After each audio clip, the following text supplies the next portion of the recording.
Transportation in plants, देखो plants के अंदर जो ट्रांसपोर्टेशन होता है वो एनिमल्स जैसा नहीं है, मतलब प्लांट के अंदर वेल ऑर्गेनाइज्ड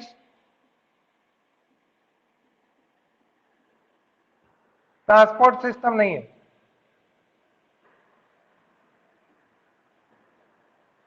जैसे एनिमल्स होते हैं, एनिमल्स के अंदर वेल डेवलप्ड ऑर्गेनाइज्ड पूरा का पूरा आपका ट्रांसपोर्ट सिस्टम है, जैसे ब्लड है, सर्कुलेटरी सिस्टम है, पूरे ब्लड के द्वारा आपका पूरा जितने भी मटेरियल्स हैं वो फ्लो होते हैं, तो पूरा well developed organized transport system mechanism है। पर प्लांट के अंदर ऐसा कोई वेल ऑर्गेनाइज्ड मैकेनिज्म नहीं है, मतलब पूरा ऑर्गन सिस्टम लेवल का ऑर्गेनाइजेशन प्लांट्स के अंदर नहीं होता है, उसकी कोई रिक्वायरमेंट भी नहीं है, क्योंकि प्लांट्स के अंदर जो एक्सक्रीशन होता है या ट्रांसपोर्टेशन होता है वो जनरली वाटर या उसके द्वारा होता है, तो उन्हीं के द्वारा उनमें ज्यादा वेल डेवलप्ड ऑर्गन सिस्टम की कोई ज्यादा जरूरत नहीं होती है।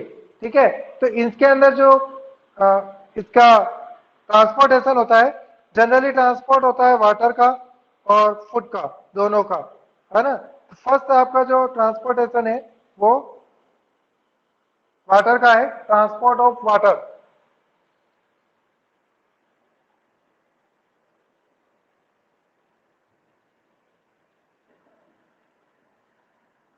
देखो पानी का जो ट्रांसपोर्ट होता है पानी प्लांट्स के अंदर, वो यहां से कहां से एंटर होगा, सोइल से एंटर होगा।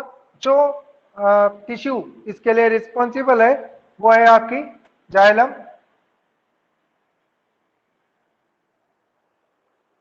जाइलम जो होते हैं वो चार चीजों से बनता है, ट्रेचिड्स, है ना, वेजल्स और जाइलम फाइबर और जाइलम पेरेन्काइमा, है ना।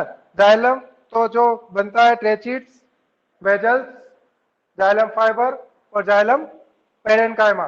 ट्रेचिड्स और वेजल्स जो है वो एक कंटिन्यूअस चेन बनाते हैं इस प्रकार से स्टेम के अंदर। यहाँ पे यह आपका प्लांट है, ये आपकी स्टेम है और ये रूट्स है और ये सॉइल है। वाटर सॉइल के अंदर प्रेजेंट रहता है, ठीक है। यहाँ पे रूट की टिप होती है, इस टिप में सॉइल वाटर फर्स्ट जो आपकी रूट केप है उस या टिप जो होती है उसके अंदर पानी एंटर होता है। फर्स्ट जो एंटर होता है वो ऑस्मोसिस के द्वारा होता है। यहाँ पे सेमी परमेबल मेम्ब्रेन है और सेमी परमेबल मेम्ब्रेन के द्वारा जो फर्स्ट एंटर होता है वो है आपका ऑस्मोसिस। ऑस्मोसिस के द्वारा यहाँ पर एंटर होगा, फिर आगे जो ट्रांसफर होगा वो डिफ्यूजन के आधार पर ट्रांसफर होगा। यहाँ पे जो चेन बनती है कंटिन्यूस, इसके अंदर एक कंटिन्यूस इलोंगेटेड ट्यूब बनती है, वो आपकी ट्रेचिड्स और वेजल्स के द्वारा बनाई जाती है। ट्रेचिड्स और वेजल्स मिलके एक कंटिन्यूस चेन बनाते हैं, जो पूरा एक चैनल बनाएंगे। कहाँ पे, यहां से रूट से लेकर आपके ऊपर वाले पार्ट से, तो ये ट्रेचिड्स और वेजल्स ये मिलके एक इलोंगेटेड ट्यूब बनाते हैं पूरी कंटिन्यूस। तो आपका जाइलम फाइबर और जाइलम पेरेन्काइमा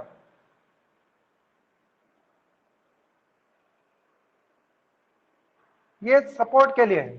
जाइलम फाइबर और जाइलम पेरेन्काइमा का ट्रांसपोर्ट में कोई डायरेक्ट रोल नहीं है, ये इस इलोंगेटेड ट्यूब को सपोर्ट प्रोवाइड करते हैं ताकि आराम से सपोर्टेड, तो ये सपोर्टिंग टिश्यूज है जो एक्स्ट्रा सपोर्ट इस इलोंगेटेड ट्यूब को प्रोवाइड करती है।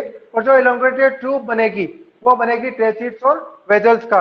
इट मीन जाइलम जो होता है वो चार पार्ट से बनता है, 9th में आप पढ़ चुके हैं, ट्रेचिड्स, वेजल्स, जाइलम फाइबर और जाइलम पेरेन्काइमा। जो इलोंगेटेड ट्यूब बनती है वो बनेगी ट्रेचिड्स और वेजल्स की, और आपका जाइलम फाइबर जाइलम पेरेन्काइमा केवल उसको सपोर्ट करता है। तो ऑस्मोसिस के द्वारा जब पानी यहाँ से रूट टिप में एंटर होगा, वहां से डिफ्यूजन के द्वारा पूरी प्रोसेस के द्वारा वो ऊपर की तरफ ट्रांसपोर्ट होता है। तो आपके ऊपर के पार्ट में ब्रांच है, लीव्स है ना, उन सभी की तरफ आपकी इलोंगेटेड ट्यूब के द्वारा पानी का ट्रांसपोर्ट किया जाता है। और वो किया किसकी वजह से जाता है, जाइलम के द्वारा, जाइलम के द्वारा किया जाता है। ठीक है, पर अगर आपको ये लगे कि कुछ प्लांट्स जो होते हैं वो 10-10 मीटर हाई होते हैं या 50 मीटर हाई तक के प्लांट्स होते हैं, इतने हाई लॉन्ग प्लांट जो है या टाल प्लांट जो है, उन टाल प्लांट्स में क्या बिना किसी मैकेनिज्म के जाइलम ट्रांसपोर्ट पानी का कर सकता है? तो इसका आंसर है नहीं, नहीं कर सकता, बिल्कुल नहीं कर सकता, है ना। तो इसके लिए एक अलग मैकेनिज्म है पूरा का पूरा।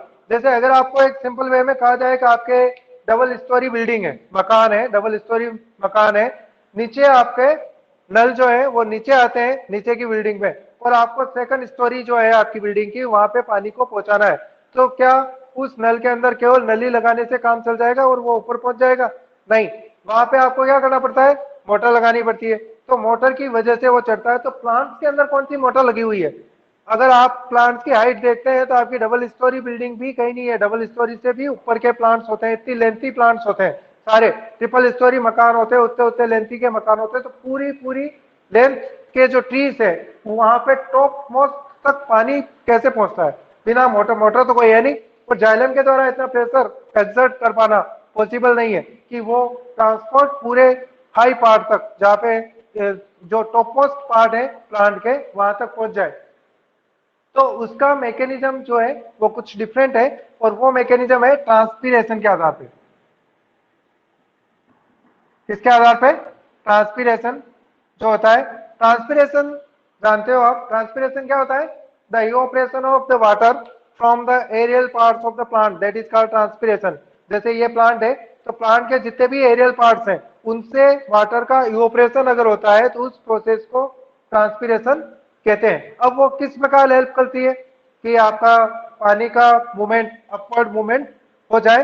तो उसका ये है कि जो प्लांट होता है उसकी शेप या इस प्रकार से, ये प्लांट है आपका, ये स्टेम है, ये रूट्स है ना, और ये उसका अपर प्लांट से यहाँ पे लीव्स होगी। तो ये जो पार्ट्स है यहाँ पे, यहाँ से वाटर का क्या होता है? इवोपरेशन होता है ट्रांसपीरेशन प्रोसेस के द्वारा। उनका वाटर का इवोपरेशन एरियल पार्ट से होता है। तो चूंकि यहाँ से वाटर का इवोपरेशन हो जाता है तो यहाँ पे पानी की जो अमाउंट है, वाटर क्या हो जाएगा? लेस हो जाएगा अमाउंट में। तो उसका प्रेशर क्या हो जाएगा? लो। और यहाँ पे चूंकि वाटर आ रहा है पानी नीचे से, तो यहाँ पे प्रेशर वाटर का क्या होगा? हाई, है ना। तो इसकी वजह से एक सक्शन प्रेशर बनता है, जिसको अपन कहते हैं सक्शन प्रेशर बनता है, और वो सक्शन प्रेशर इस वाटर को ऊपर ले जाने में सहायता करता है। इसको आप इजी वे में दूसरी तरीके भी समझ सकते हैं। जैसे आप जूस पीते हैं स्ट्रॉ से, तो आप गिलास के अंदर स्ट्रॉ डाल दें, तो क्या स्ट्रॉ डाल देने से वो जूस आपके मुंह में आ जाएगा? नहीं आएगा। वैसा का वैसा आप केवल जाइलम रखते हैं, यहाँ पे कोई प्रेशर नहीं है, तो जाइलम के द्वारा अपवर्ड मूवमेंट हो जाए प्लांट में पानी का, ऐसा पॉसिबल नहीं है। स्ट्रो में आप क्या करते हैं? जूस अगर आपको पीना है तो स्ट्रो के मुंह लगाकर आप खींचते हैं उसको, एक सक्शन प्रेशर लगता है मुंह की तरफ से, आप हवा को अंदर लेते हैं, खींचते हैं, तो उस सक्शन प्रेशर की वजह से जूस उस स्ट्रो में होता हुआ आपके मुंह में एंटर हो जाता है। Same to same mechanism plant के अंदर भी है। यहाँ पे सक्शन प्रेशर जो लगता है वो ट्रांसपीरेशन की वजह से लगता है। ट्रांसपीरेशन होता है evaporation of water from the aerial part. तो एरियल पार्ट से अगर वो इवोपरेशन हो जाता है पानी का, तो वहां पे क्या होगा? पानी की कमी हो जाएगी। तो इसकी वजह से यहाँ से एक सक्शन प्रेशर बनता है, और वो सक्शन प्रेशर यहाँ से पानी ऊपर देगा, यहाँ लो हो जाएगा, यहाँ से यहाँ आ जाएगा, यहाँ से यहाँ आ जाएगा, और एक पूरा कंटिन्यूअस सक्शन प्रेशर के द्वारा आपका पानी ऊपर मूवमेंट करता रहता है, प्लांट की हाइट कितनी भी हो, है ना। आपको ये लगेगा 90% पानी जो होता है वो वाटर प्लांट इवोपरेट कर देता है। कभी कभी अपने को यूं लग सकता है कि जितना पानी वो एब्जॉर्ब कर रहा है उसका 90% अगर इवोपरेट कर देता है तो नहीं करे तो उसको पानी कम लेना पड़ेगा। पर अगर वो 90% पानी का इवोपरेशन नहीं करता है, ट्रांसपीरेशन नहीं करता है, तो उसकी ये जो लेंथ है उस लेंथ के अकॉर्डिंग सारे पार्ट्स में प्लांट की जो पार्ट्स हैं उसमें पानी की सप्लाई प्रॉपर हो जाए, ये पॉसिबल ही नहीं है ना। इस सक्शन प्रेशर की वजह से ही वो पॉसिबल हो पाता है कि वो प्लांट के अंदर जो पानी है वो सभी पार्ट तक इक्वल अमाउंट में पहुंच जाए। पर अगर ऐसा नहीं है तो जैसे अपन कहते हैं ट्रांसपीरेशन, डेजर्ट प्लांट जो होते हैं, डेजर्ट प्लांट वाले ट्रांसपीरेशन करता ही नहीं है, कम करते हैं, या तो उनके अंदर ये होती नहीं है लीव्स, या वो क्या करते हैं बहुत कम जो होता है वो ट्रांसपिरेशन करते हैं, तो फिर उनके अंदर प्लांट में पानी कैसे पहुंचता है, तो उसकी हाइट कितनी होती है। डेजर्ट प्लांट्स की हाइट इसी वजह से होती ही नहीं है। क्योंकि उनकी हाइट क्यों नहीं होती है, अपन यूं मान सकते हैं डेजर्ट में उग रहे इसलिए प्लांट थे, तो उसका रीजन है डेजर्ट में पानी की कमी रहेगी और उनको पानी को सेव करना पड़ेगा, तो वो ट्रांसपिरेशन कर ही नहीं पाएंगे। क्योंकि ट्रांसपिरेशन करेंगे तो सर्वाइव नहीं कर पाएंगे, क्योंकि वाटर की अवेलेबिलिटी नहीं है, और ट्रांसपिरेशन नहीं कर पाएंगे तो डेजर्ट प्लांट की हेलो डेजर्ट प्लांट की अगर हाइट बहुत ज्यादा हो जाएगी तो वो पानी जो होगा हेलो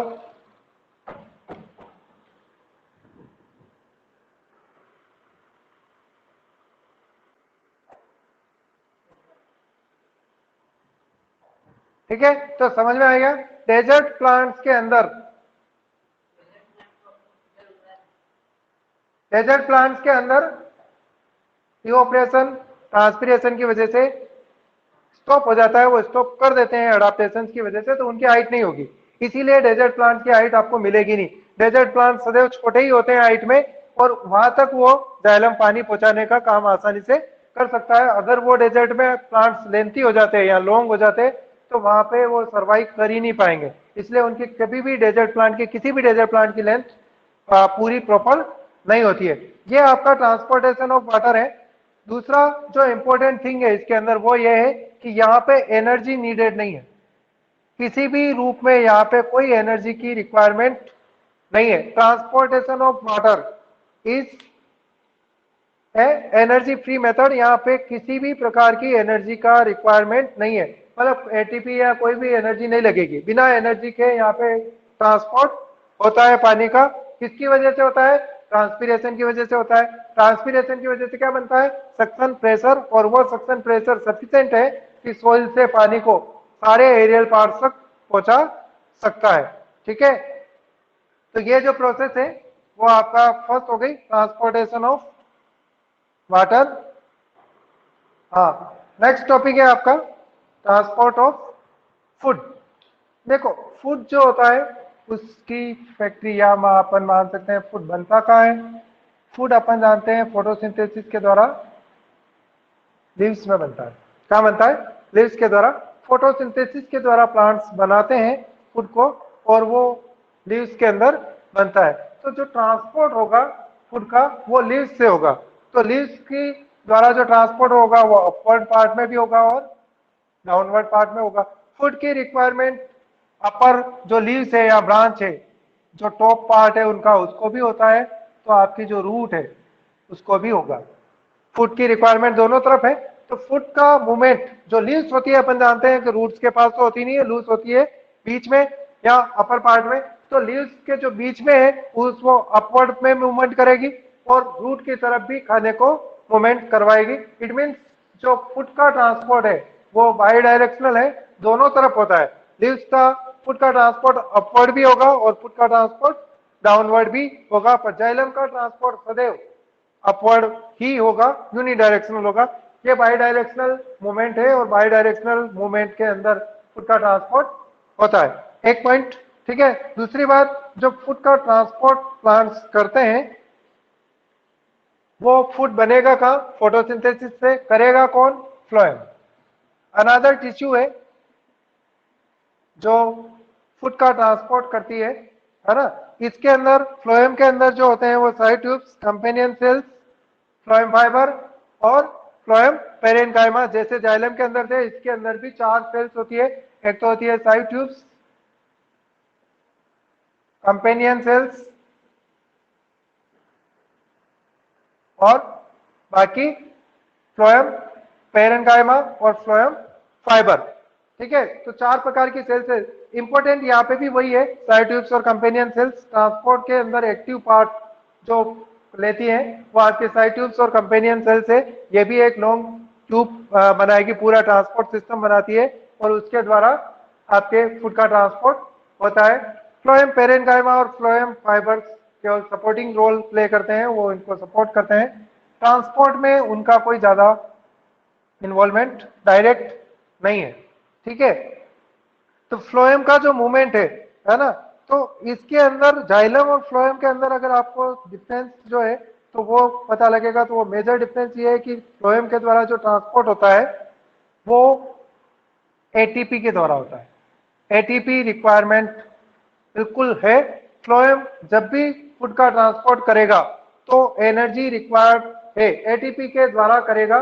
जाइलम के द्वारा जो वाटर का ट्रांसपोर्ट होता है वो बिना किसी एनर्जी के यूटिलाइजेशन के होता है, पर फ्लोएम के द्वारा जो फूड का ट्रांसपोर्ट है वो बिना एटीपी के रिक्वायरमेंट के नहीं हो सकता, है ना। तो फ्लोएम मूवमेंट करेगा, किसकी सहायता से करेगा?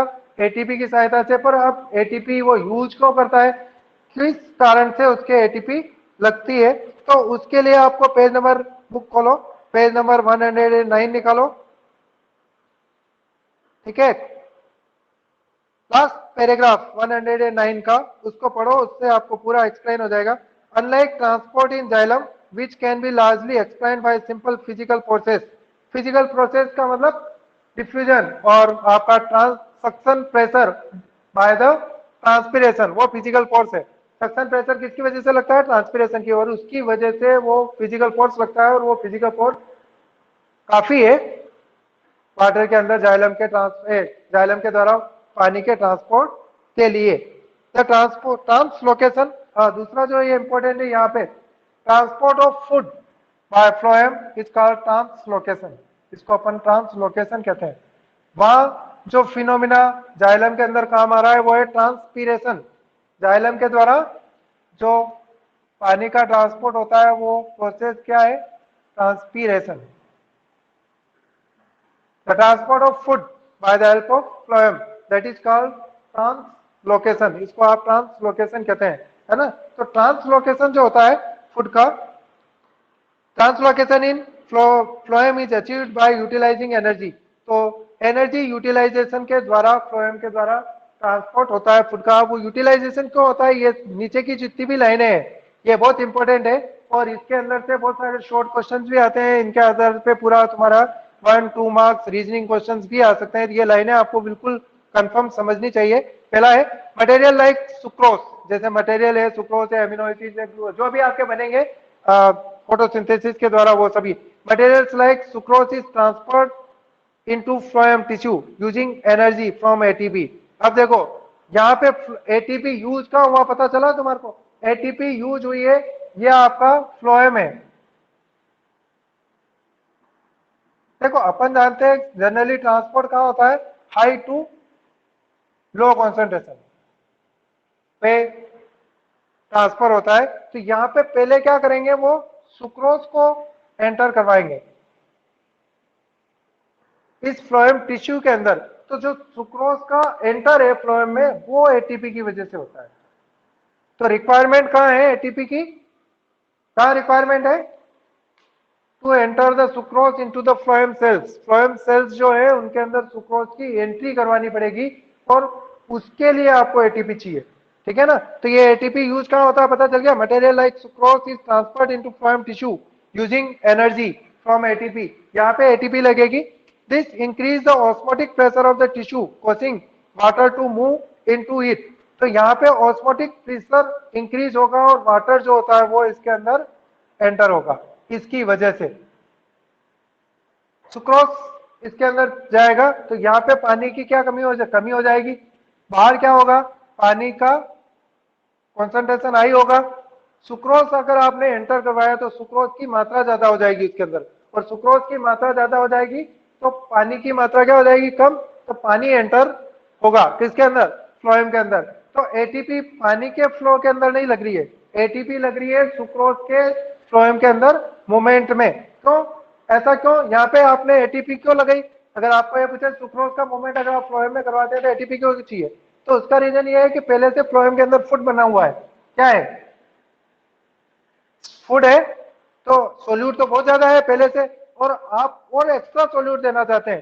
तो लो टू हाई अगर आप कोई चीज मूवमेंट करवाना चाहते हैं तो आपको एनर्जी देनी पड़ेगी।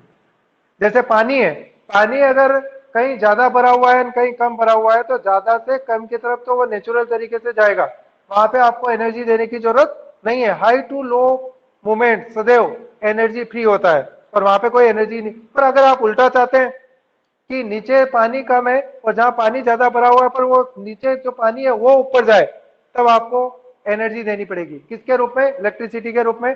मोटर लगानी पड़ेगी और तभी जो पानी लो टू हाई जा सकता है, अदरवाइज नहीं। तो यहाँ पे भी वही हो रहा है, फ्लोएम के अंदर पहले से फूड है, सोल्यूट पहले से है, और उसके बावजूद आप सोल्यूट को एंटर करवा रहे हैं सुक्रोज को अंदर, तो आपको एटीपी देनी पड़ेगी। पर इसकी वजह से हुआ क्या? पानी की कमी हो जाएगी, तो पानी इस फ्लोएम टिश्यू के अंदर एंटर होगा। ये आपकी सेकंड लाइन का मीनिंग है।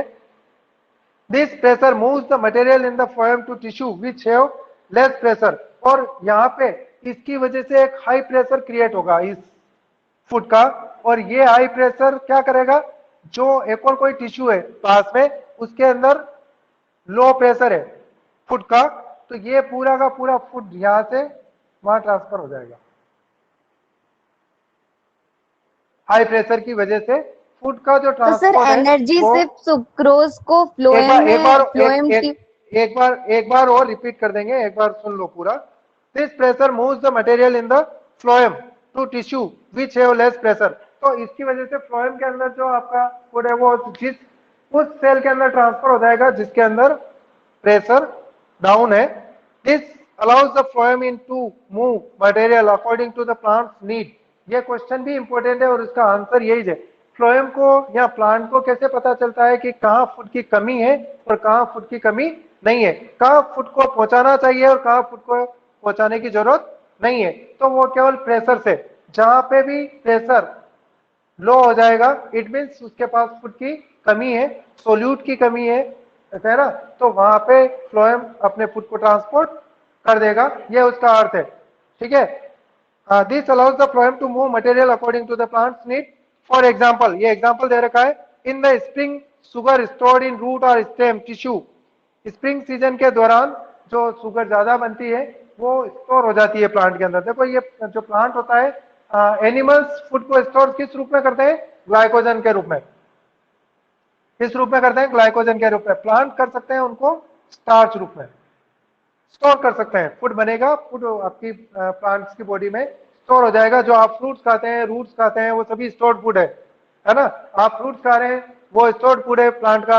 रूट्स खाते हैं जैसे कैरोट है ना, रेडिस है, तो ये क्या मानते हैं आप? ये उसका स्टोर्ड फूड है ना? स्टेम के अंदर भी स्टोर हो सकता है फूड। तो जहां वो स्टोर करता है फूड, वही अपन चीज को खाते हैं तो वो स्टोर कर सकता है। In the spring sugar stored in root और stem tissue would be transported to the birds which need energy to grow. ये कह रहा है जब स्प्रिंग सीजन में बहुत ज्यादा खाना बनता है तो वो फूड स्टोर के रूप में, शुगर के रूप में स्टोर हो जाता है, और जब नई बर्ड्स आते हैं तो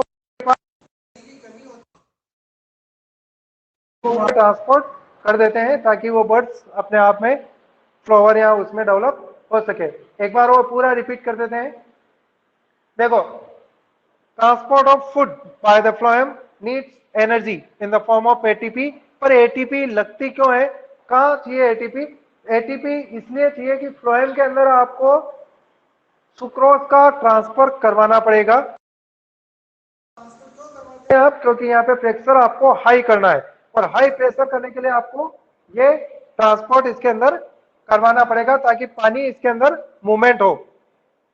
तो फूड पहले से है, सुक्रोज को और आप ले जाना चाहते हैं सोल्यूट को, तो वो लो टू हाई मूवमेंट है, और लो टू हाई मूवमेंट बिना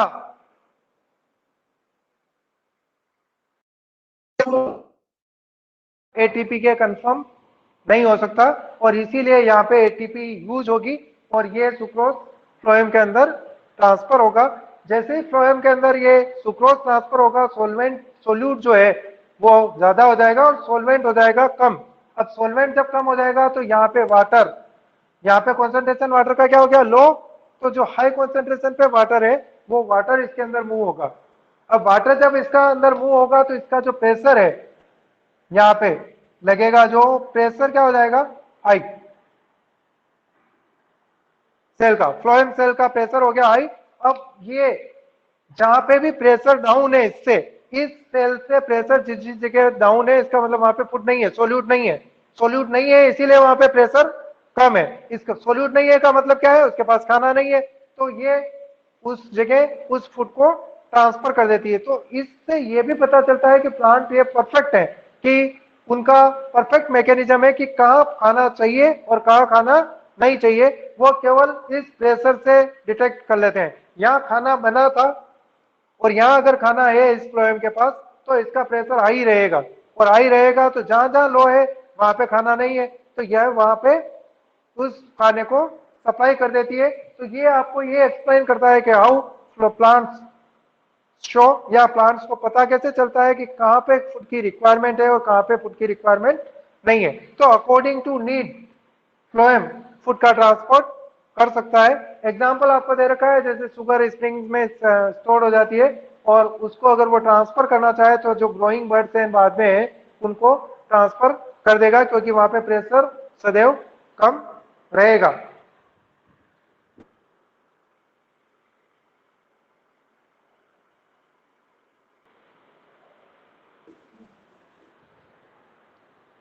First internal question, page number 110.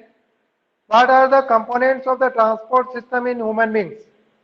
Components of the transport system in human beings. Human beings के अंदर ट्रांसपोर्ट जो होता है उसके कंपोनेंट्स क्या क्या हैं, किन किन की वजह से ह्यूमन बींग्स में ट्रांसपोर्ट होता है? तो आपका ब्लड है, पूरा आपका सर्कुलेटरी सिस्टम है जिसमें आर्टरीज, वेन्स, हार्ट और ये सारे आएंगे।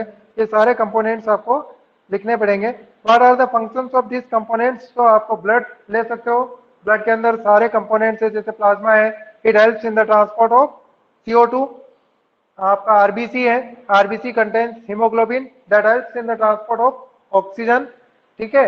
और the blood as a whole, या प्लाज्मा भी मान सकते हो, as a whole helps in the transport of glucose, amino acid, minerals, बाकी की एक्सक्रीटरी प्रोडक्ट, वेस्ट प्रोडक्ट, सभी का मूवमेंट ब्लड के प्लाज्मा के अंदर सोल्यूबल स्टेट में होता है, ठीक है। और बाकी आर्टरीज और वेंस क्या करती है? आर्टरीज और veins, arteries conduct the pure water from heart to each and every part of our body, veins collect the impure blood from our body to and carry it to the heart, and heart is the pumping organ of our body that pumps pure blood to whole body and also collect the impure blood to it and it transport it to the lungs, है ना।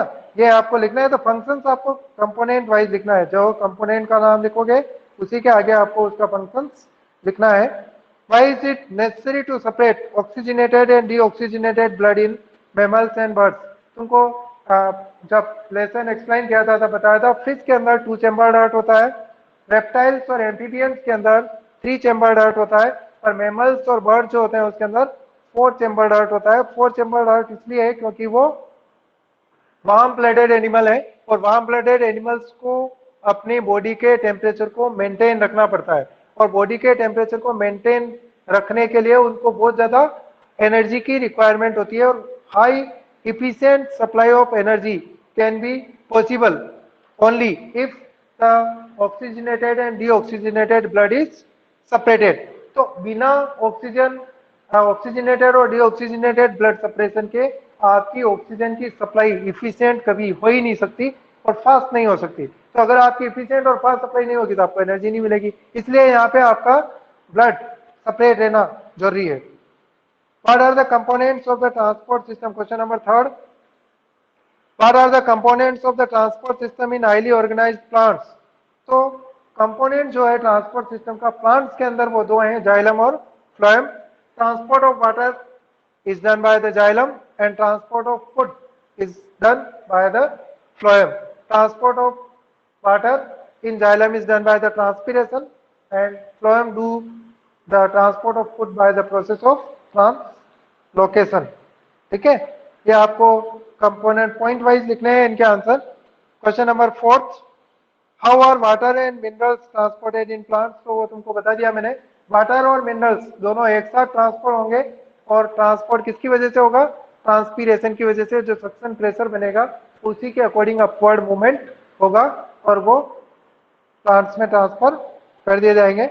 How is the food transported in the plants? तो ये पूरा explain कर दिया मैंने आपको।